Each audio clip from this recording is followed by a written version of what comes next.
भुवनेश्वरी भवानी जय जय।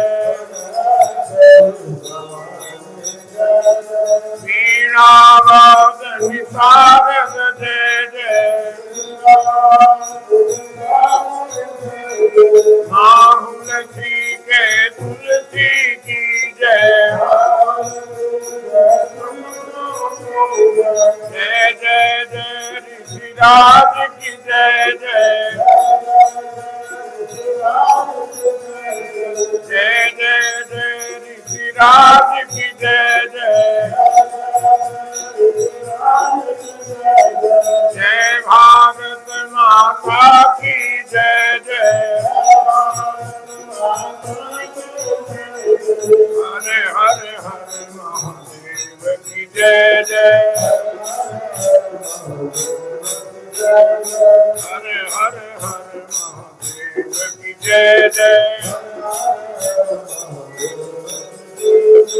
हरे हरे हरे महादेव की जय जय।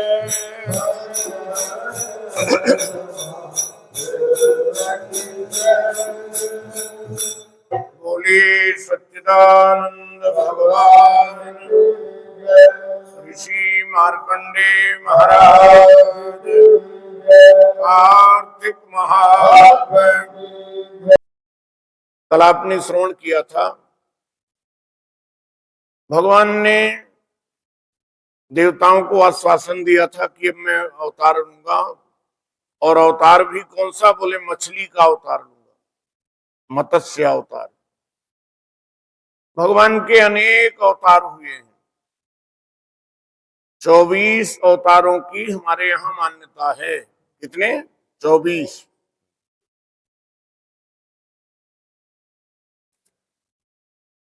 कभी किसी रूप में भगवान अवतार लेते हैं, कभी किसी रूप में अवतार लेते हैं। 12 बन करके भगवान भी आए हैं। हिरण्याक्ष को मारने के लिए, पृथ्वी के उद्धार के लिए भगवान एक बार हिरण्याक्ष के रूप में जो है, हिरण्यकश्यप को हिरण्याक्ष को मारने के लिए 12 के रूप में भगवान आए। एक बार भगवान कछुए के रूप में आए। आप लोगों ने कथा में सुना होगा, देवताओं ने, दैत्यों ने मैत्री कर ली, मित्रता कर ली। अच्छा, मित्रता सभी कभी जो है ना, मित्रता हमेशा अपनी समानता में होती है, और देवता दैत्यों की कोई समानता नहीं है, फिर भी मैत्री। हमने भागवत में जब पढ़ा तो भगवान की बात मुझे बहुत प्यारी लगी। भगवान को एक नाम है भगवान का नेता।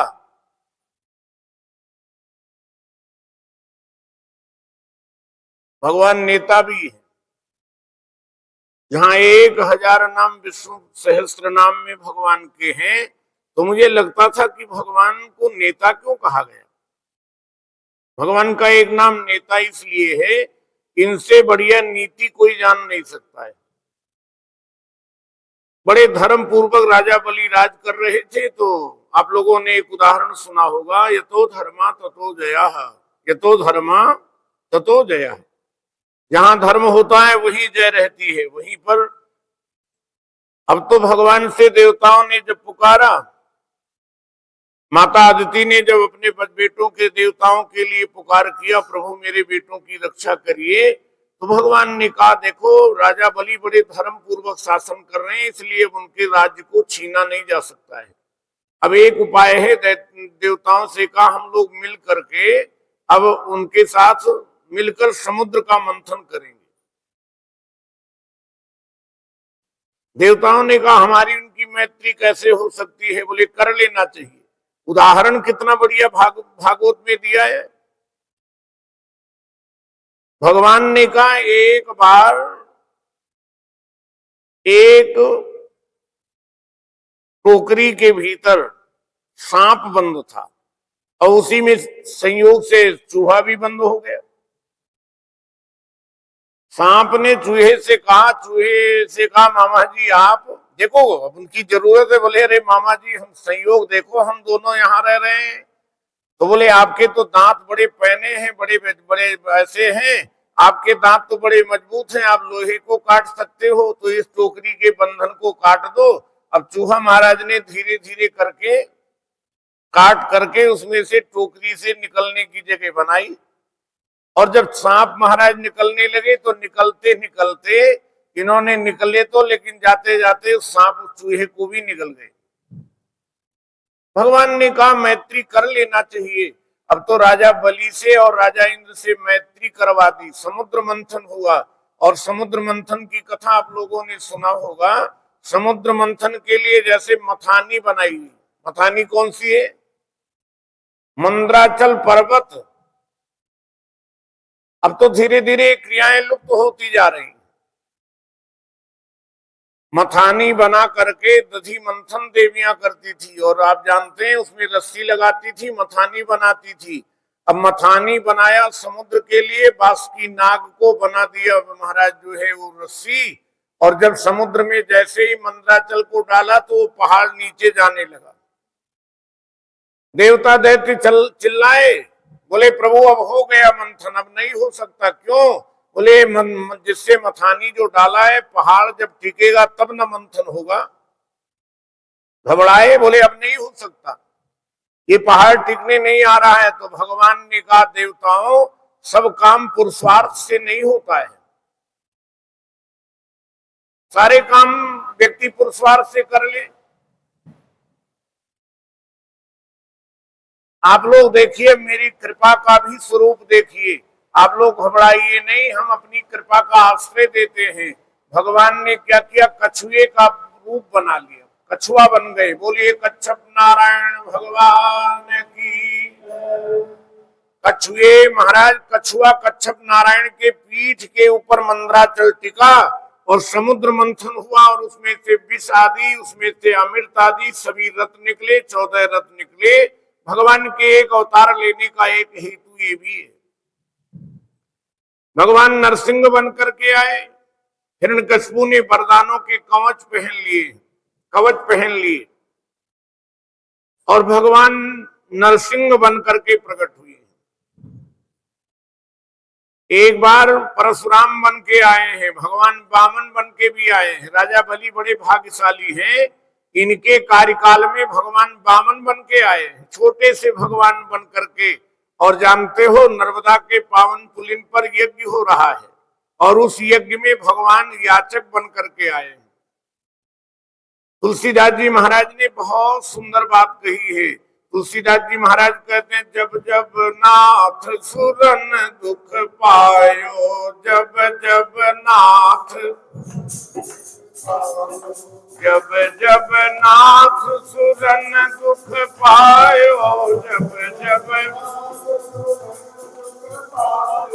नाना तनु भरी आप नसायो, नाना तनु भरी आप नसायो, नाना जब जब नाथ सुरन दुख पायो, जब जब देवताओं पे आपत्ति आती है, विपत्ति आती है, भगवान का अवतार होता है। एक विचारक ने बहुत बढ़िया बात कही, बोले भाव का भूखा हूं मैं, भाव का भूखा हूं मैं, और भाव ही एक सार है। भाव से मुझको भजे तो भव से बेड़ा, भाव वाले भक्त का, भाव वाले भक्त का भगवान पर भी भार है। बोले इसलिए पर ब्रह्म का होता यहाँ अवतार है, इसलिए पर ब्रह्म का होता है यहाँ अवतार है। जो निराकार परमात्मा है वो नराकार के रूप में अवतार ले लेता है, और नराकार ही नहीं, कभी किसी रूप में कभी किसी रूप में अवतार लेते हैं भगवान। कल मैंने निवेदन किया था, भगवान ने कहा था मेरा मत्स्य अवतार होगा, मेरा मछली का अवतार होगा। मछली का अवतार क्यों? बोले वेद मंत्रों को पानी में ढूंढना है, इसलिए भगवान मत्स्य नारायण के रूप में आए हैं। राजा सत्यदेव को भगवान ने ब्रह्म ज्ञान दिया है। नौका पर बैठ करके और राजा सत्यदेव, धर्मपरायण राजा सत्यदेव चले, सब ऋषि मुनि इसमें बैठे और भगवान मत्स्य नारायण ने ज्ञानोपदेश किया है। ऐसी भागवत आदि पुराणों में कथाएं मिलती। नारद जी ने कहा कि ऐसा कहकर विष्णु भगवान ने मछली के समान रूप धारण कर लिया। विंध्यवासी कश्यप ऋषि की अंजलि में आ पहुंचे। मिर्जापुर से उधर का जो क्षेत्र है वो विंध्याचल पर्वत से जुड़े होने के कारण विंध्यवास कहा जाता है। विंध्याचल से जुड़ी हुई पहाड़ से भगवान कश्यप ऋषि के, विंध्यवासी कश्यप ऋषि के अंजलि में आ पहुंचे। कश्यप ऋषि ने दया करके उसे अपने कमंडलू में रख लिया। भगवान आए तो थे कश्यप ऋषि के अंजलि में, और ऋषि बड़े दयालु होते हैं। ऋषि ने क्या किया, उनको अपने कमंडलू जल पात्र में रख लिया। लेकिन जल पात्र से भी आवाज आने लगी, महात्मन मुझे अब और इस कमंडल से बाहर निकाल करके मुझे और विस्तार मेरा करिए, और जगह में ले जाइए। तब वह उनके कमंडलों में न समा सकी तो उसे कुएं में डाल दिया। भगवान मत्स्य बन के आए हैं। पहले अंजलि में आए, अंजलि में जब नहीं समा सके तो उनको डाला गया कुएं में, और जब उसमें भी नहीं समा सके तो उसे तालाब में फेंक दिया। तालाब में नहीं आ सके तब समुद्र में डाला, वहां भी वह बढ़ने लगी। इसके उपरांत उस नारायण रूपी मत्स्य ने शंखासुर को मारा है। भगवान को समुद्र में डाला। अच्छा, कल मैंने कहा था, निवेदन किया था, शंखासुर जो है वो समुद्र में छुपा हुआ है।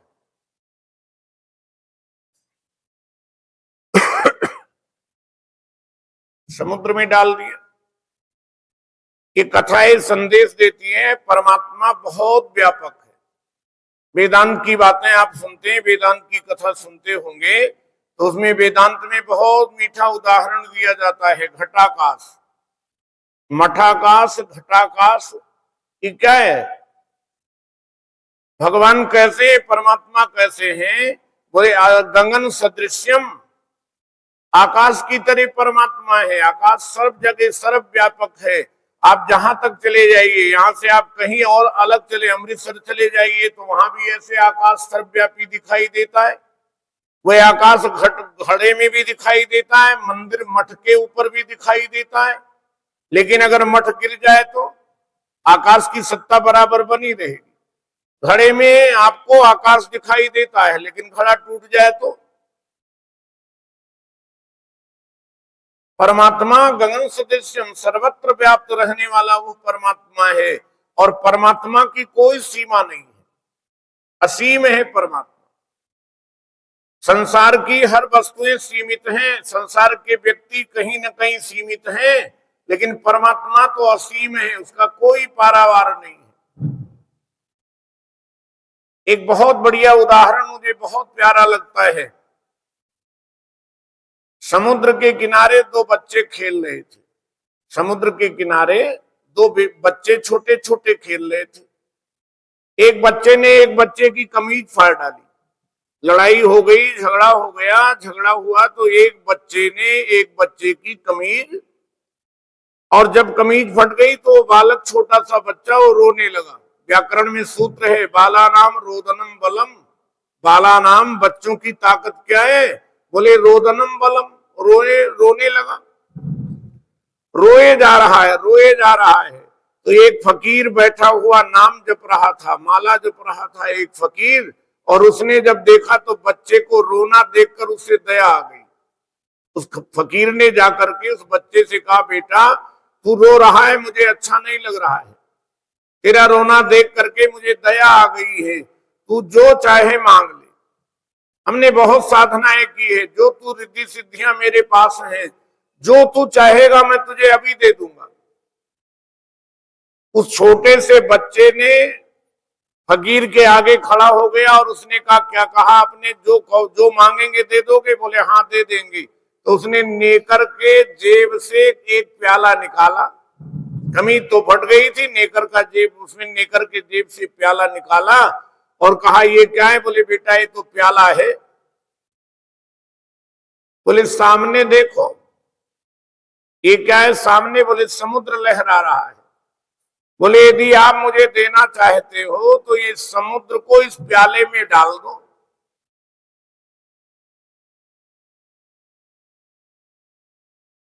उस फकीर ने कहा, मुझे जो कुरान में नहीं मिला है, जो बड़े बड़े पीर औलियों से नहीं मिला, बड़े बड़े विद्वानों से नहीं मिला है, बेटे आज तेरे इस वाणी से, तेरे उपदेश से मुझे मिल गया। क्या मतलब? बोले समुद्र असीम है, इसकी कोई सीमा नहीं है, प्याला तो एक सीमा है। इस प्याले में 200 ग्राम आ सकता है, 200 मिलीलीटर आ सकता है, लेकिन समुद्र तो बहुत, उसका कोई पारावार नहीं है, वो इस प्याले में कभी नहीं समा सकता। तो उदाहरण दिया, बोले ऐसे ही बुद्धि रूपी प्याले में वह परमात्मा, असीम परमात्मा, कभी वो सीमित नहीं हो सकता है। वचन अगोचर बुद्धि पर, जो वाणी से परे है, जो बुद्धि से परे है, वह परमात्मा है। परमात्मा का बहुत व्यापक और बड़ा विस्तार है। मछली बने हुए परमात्मा, कुएं में डाला नहीं आए, तालाब में डाला, उसके बाद समुद्र में डाला, आगे से आगे ऐसे विस्तार हो रहा है। जब समुद्र में डाला तो भगवान को अपना कार्य संपन्न करना है। भगवान ने शंखासुर नाम के राक्षस को मारा है।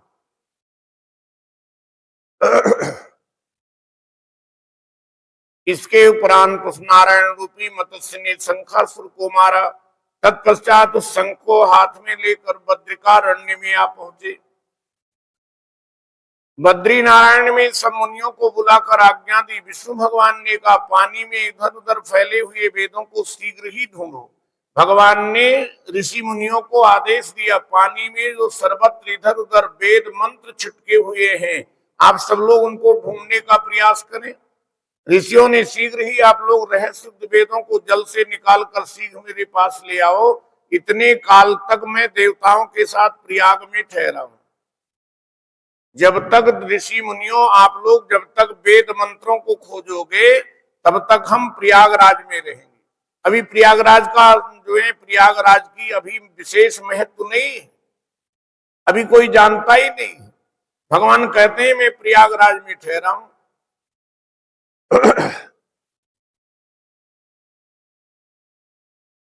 राजा पृथु से नारद जी ने कहा, इसके पश्चात अपने तपोबल से समस्त ऋषियों ने यज्ञ बीजों के सहित सब वेद मंत्रों को ढूंढ निकाला। उन वेदों में से जो जो भाग जिस जिस मुनि को मिला, वो है भाग के वही मुनि कहलाए, वही ऋषि कहलाए। हे राजन, उस दिन से उस भाग के वही ऋषि कहलाए। सब वेदों को लेकर मुनिगण प्रयाग में आए। ब्रह्मा के साथ विष्णु को उन लोगों ने सब वेद समर्पित कर दिए।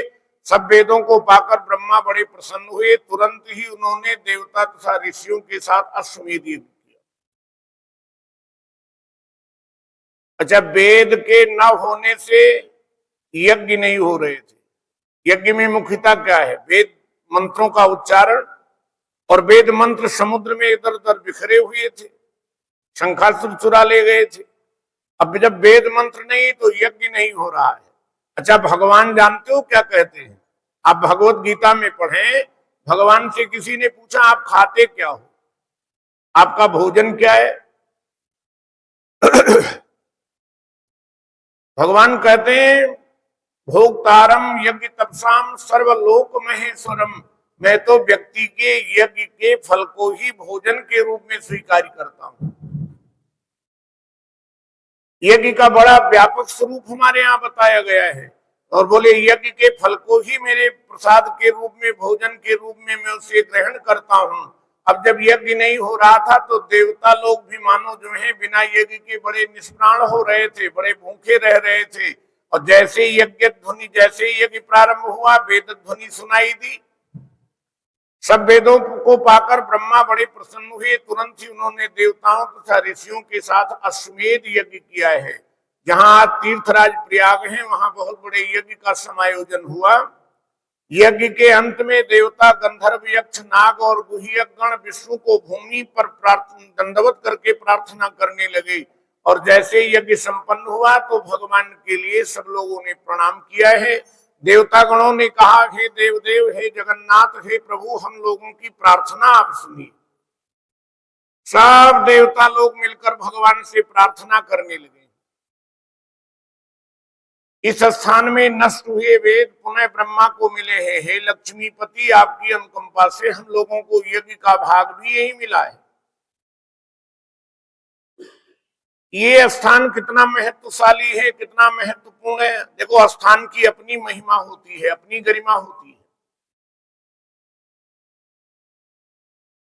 ये स्थान आपके प्रसाद से आज से पृथ्वी भर में सर्व प्रधान पुण्य को बढ़ाने वाला, मुक्ति और भक्ति को प्रदान करने वाला होगा। ये तीर्थराज प्रयाग के बारे में देवताओं ने कहा, ये स्थान आज से भुक्ति माने भोग पदार्थ को देने वाला। मैं आपसे निवेदन कर दूं, जितने भी तीर्थ हैं सबके राजा हैं तीर्थराज प्रयाग। सनातन धर्म इतना व्यापक है, इतना महान है, इतना महान है। आप विचार करना, अभी जब तीर्थराज प्रयाग में कुंभ लगा था तो कितने लोग आए थे, कितने आए थे? कई कई देशों की आबादी जोड़ दी जाए और फिर भी इतने नहीं हो पाते जितने लोग तीर्थराज प्रयाग में आए थे। और ऐसे लोग आए थे जो चल नहीं पा रहे थे, बहुत वयोवृद्ध हैं। उनको बच्चे ठेलिए पे बिठा करके, कैसे कैसे कंधे पर बिठा करके उनके जो बच्चे हैं उनको लेकर के संगम जी में, त्रिवेणी में स्नान कराने का प्रयास कर रहे हैं। और हमने तो देखा कि एक छोटे से बच्चे को एक बूढ़े व्यक्ति ने उठाया हुआ, अधेड़ व्यक्ति ने, और वो उनको स्नान करवाने के लिए ले जा रहा था। हमने कहा, कुछ भी हो, ये हमारे सनातन धर्म का गौरव है। तीर्थराज प्रयाग की बहुत बड़ी महिमा है। जितने तीर्थ हैं सभी के राजा हैं प्रयागराज महाराज।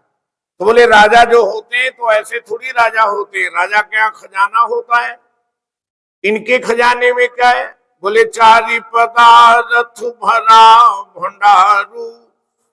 इनके खजाने में 4 पदार्थ भरे हुए हैं। कौन से? धर्म, अर्थ, काम और मोक्ष। कोई जाता है तो कहता है, हे प्रयागराज, मेरी धार्मिक वृत्ति उत्तरोत्तर बढ़ती रहे, उन्हें धर्म दे देते हैं। कोई जाता है संसार मांग लेता है, कोई मोक्ष मांग लेता है, अर्थ कोई धन पैसा मांग लेता है।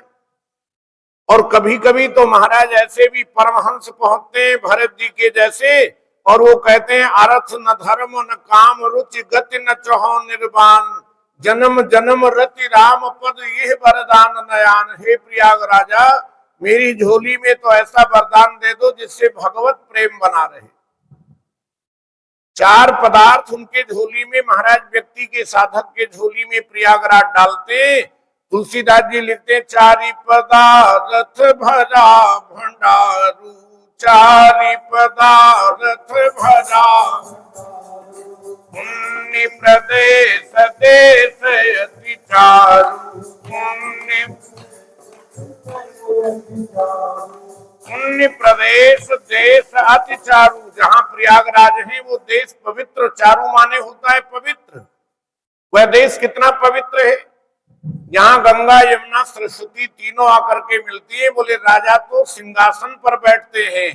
तो गोस्वामी जी ने कहा, संगम सिंहासन सुठ सोहा।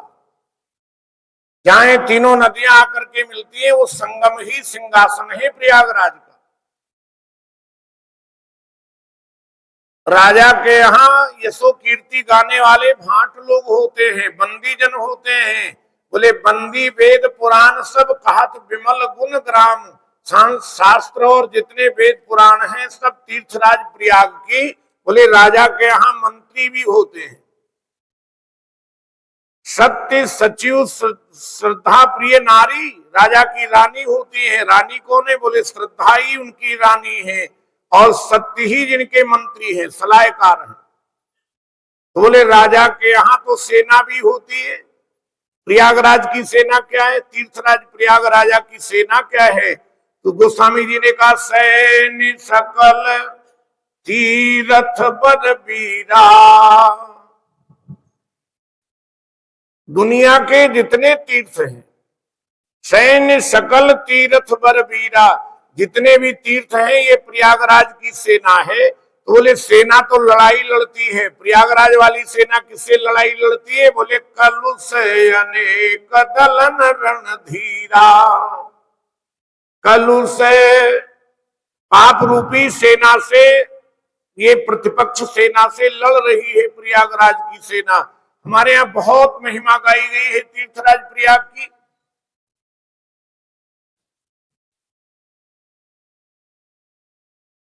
ब्रह्म हत्या आदि महान पापों को नाश करने वाला आज का ये समय भी परम पवित्र और अक्षय फल का दाता हो, ऐसा वरदान हम लोगों को दीजिए। श्री विष्णु भगवान ने कहा आप लोगों ने जो कुछ कहा है वही हमारा भी ध्येय है। भगवान ने देवताओं को आश्वासित किया, मुनियों को आश्वासित किया, बोले जैसा आप लोग कह रहे हो यही ध्येय मेरा भी है। आप लोगों ने जो भी कुछ कहा है वही मेरा भी ध्येय है। जैसा आप लोगों ने मुझसे कहा वैसा ही ये ब्रह्म क्षेत्र जगत में प्रसिद्ध होगा। सूर्य वंश में उत्पन्न राजा भगीरथ गंगा जी को यहाँ पर लाएंगे और गंगा जी का सूर्य पुत्री यमुना जी के साथ यहीं पर संगम होगा। आने वाले समय में भगवती भागीरथी गंगा जी यहाँ पर राजा भगीरथ लाएंगे और यहीं पर सूर्य पुत्री यमुना जी का उनके साथ संगम होगा। आप लोगों तथा समस्त ब्रह्मादि देवताओं के साथ मैं भी यहीं पर रहूंगा। ये स्थान तीर्थराज के नाम से प्रसिद्ध होगा। यज्ञ दान व्रत हवन जप और पूजा आदि कृत्य यहाँ पर सदा अनंत फल को देने वाले मोक्षदायी होंगे। अनंत का मतलब होता है जिसका कभी अंत ना हो। अनंत फल, कई कई गुना फल प्राप्त होता है। हम लोग जो घर में बैठ के माला जपते हैं उसकी अपेक्षा किसी देवालय में मंदिर में जाकर के साधना करें तो और कई कई गुना फल प्राप्त होता है।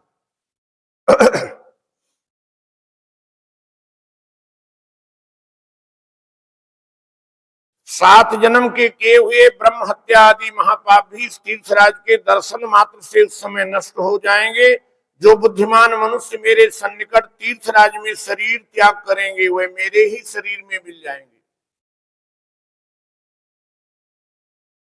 फिर उनका पुनः जन्म नहीं होगा। जो प्राणी अपने पितरों के उद्देश्य से श्राद्ध करेंगे उनके पितर साक्षात मेरे समान रूप वाले हो जाएंगे।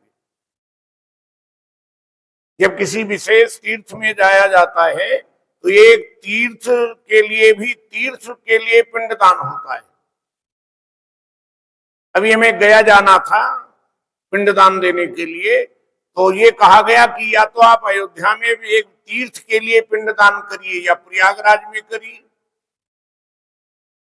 तो हमने कहा हमारे सनातन धर्म का कैसा विस्तार है, पिंडदान होना है प्रयाग वहां गया में, लेकिन उससे पहले कुछ ऐसे पिंड हैं जो दरवाजे पर त्रिपिंडी की जाए, अपने घर पर पिंडदान दिया जाए और उसके बाद में जाने से पूर्व में एक बार तीर्थ में किसी तीर्थ में जाकर पिंडदान दिया जाए।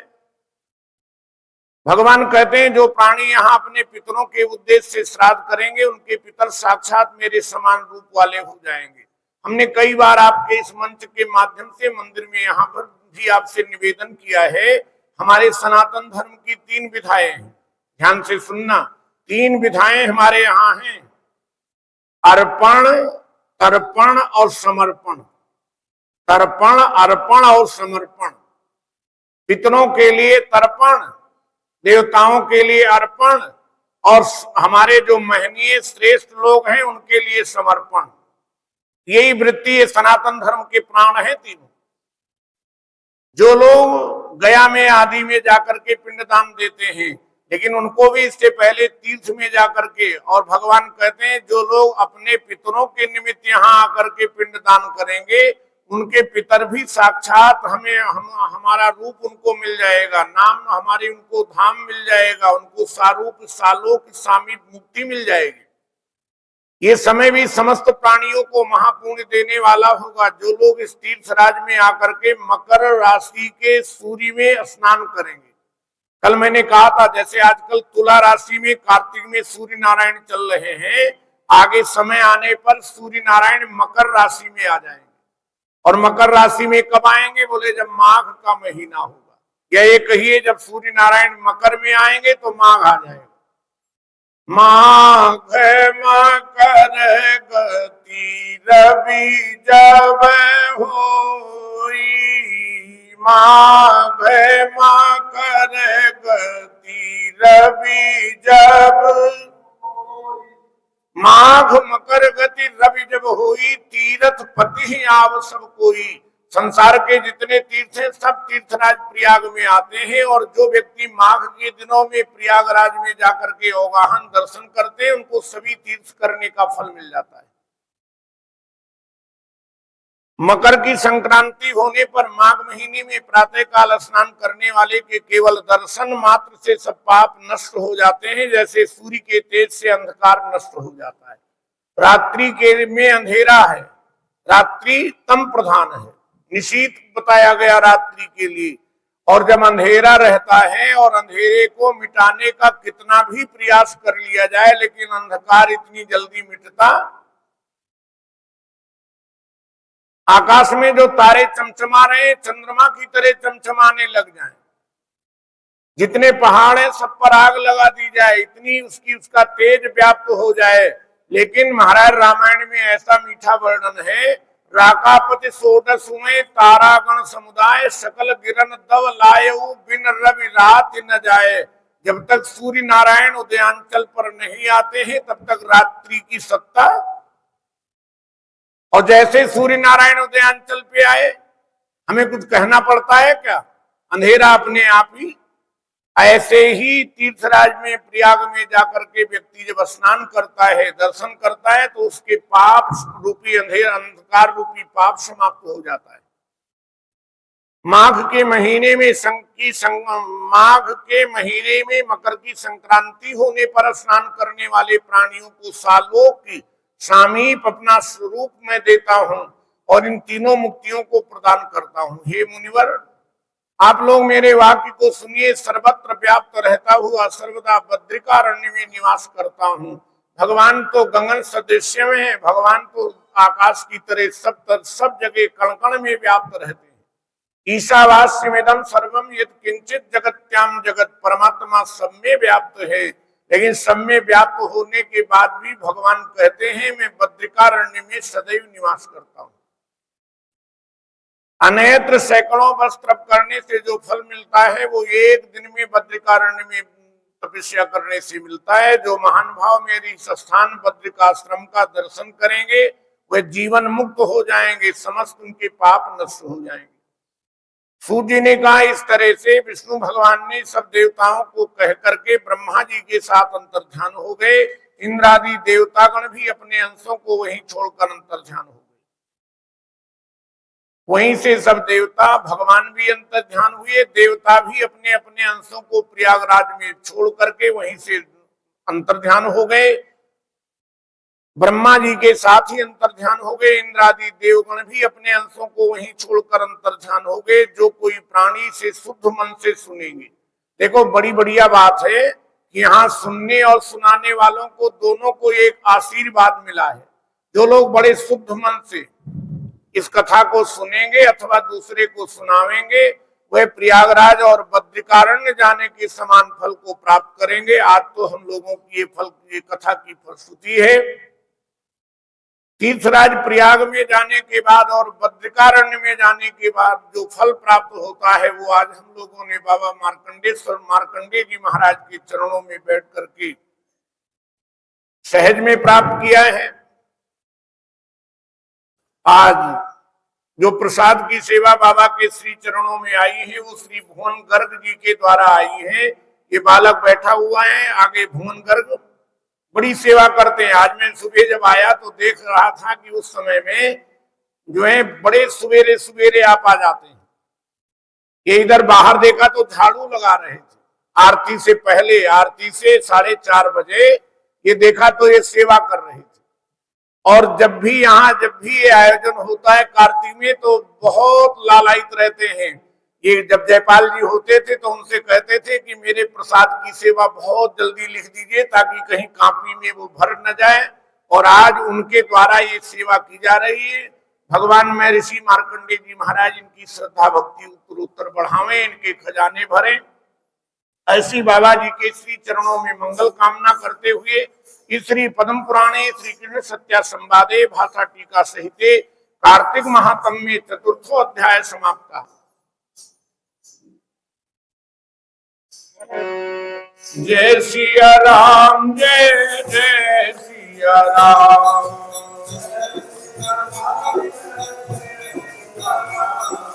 जय सिया राम, जय जय सिया राम,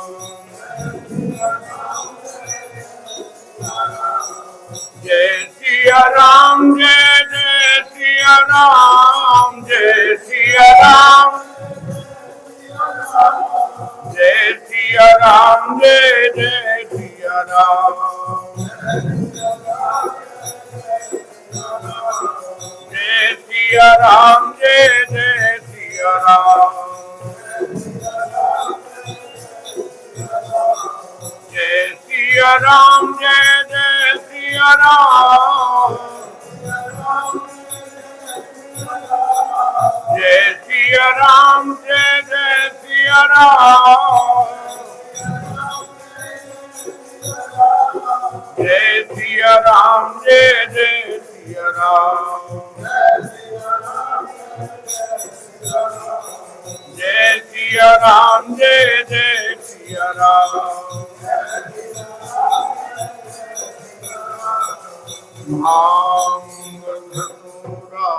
काहिरा उतरी जाए प्रभात, नाम तुम्हारी नानका चढ़ी रहे दे।